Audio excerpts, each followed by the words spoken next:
All right, I got some exciting news today. A friend of mine has just developed a test that can identify a pedophile before they even commit their first crime. He says it's almost foolproof. You know, you take the test, you fail, you go to jail, and he's not even going to try to make money off this thing. He says he's going to give it away to law enforcement just as soon as he figures out how to pass that test. I was in a park in Austin today. I saw a mounted policeman, and all I could think was, if he had stayed on his horse, he wouldn't be in that position. Have you ever held a baby?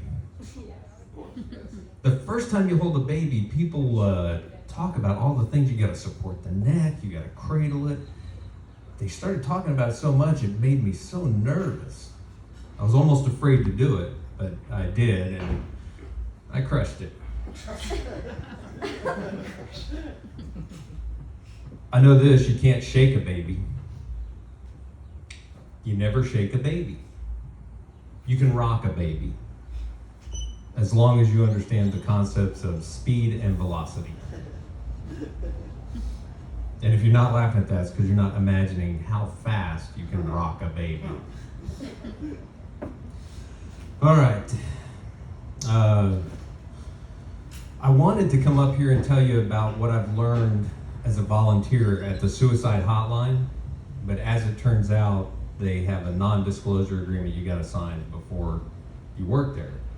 So I've learned a lot, but I can't tell you about all the stuff I've learned working at the suicide hotline.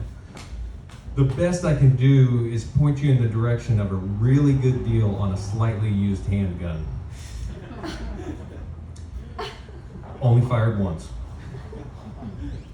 There is a big difference between sex in the morning and sex in mourning.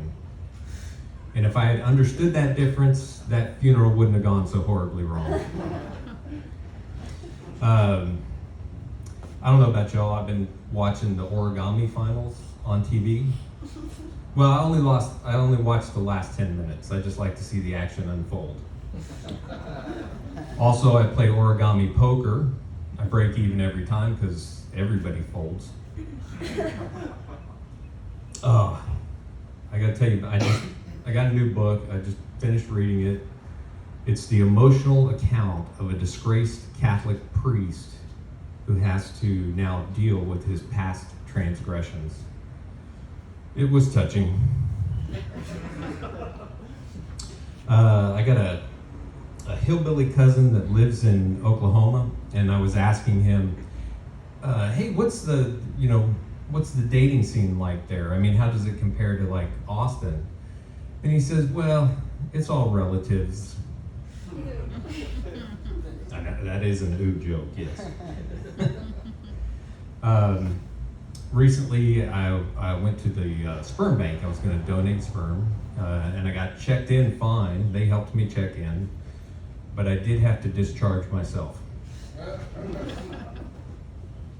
I had 2 college roommates when I was in college, 2 roommates, and both of them were serial masturbators. The more one would do it, the more the other one would do it. And I'm just lucky they didn't rub off on me.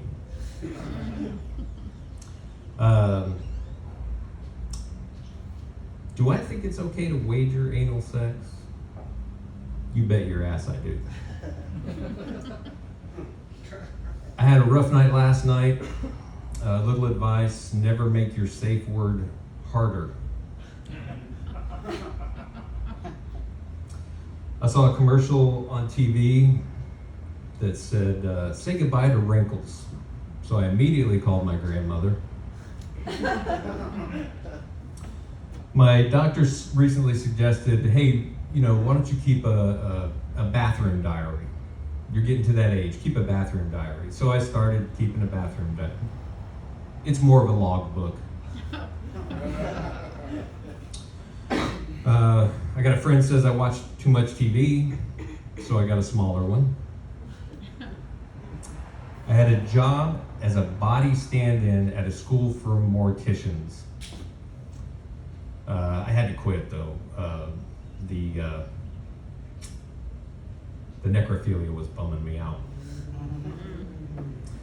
All right, that's about all I got, Malachi. You want to?